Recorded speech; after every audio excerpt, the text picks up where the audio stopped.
জয়গুরু।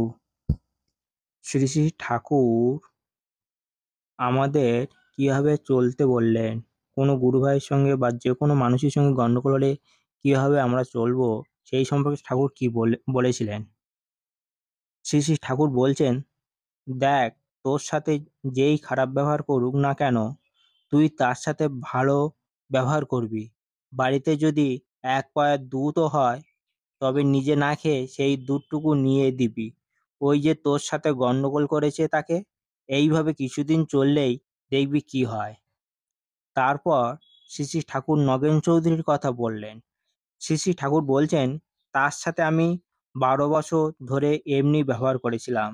সে আমার নিন্দা করত, কিন্তু আমি তার প্রশংসা করতাম। এইরকম চলতে চলতে একদিন মানুষজনেই তারে ঠেসে ধরল। ঠাকুর তোমার প্রশংসা করে আর তুমি খালি তার নিন্দা করো, এইরকম হয়? শোনো, প্রতিটা সৎসঙ্গী তোর ভাই। যেমন পিতার অরোজ্জাত সন্তানরা সবাই ভাই ভাই, তোর কাছে যেমন সমস্ত সৎসঙ্গী ভাইকে বুক দিয়ে রক্ষা করব, এইরকম মনোভাব থাকা চাই। আমাকে না মেরে ফেলে আমার ভাইয়ের গায়ে কেউ হাত দিতে পারবে না, এইরকম হয়ে ওঠো। কেউ যদি তোকে গালাগালি করে, তাকে যদি কাদা করে ফেলতে না পারিস, তাহলে আমার আফসোস থেকে যাবে। দিব্যরক্ষী ২য় খণ্ড, ইংরাজি ২৭/১০/১৯৫৬ সাল। বন্দে পুরুষোত্তম।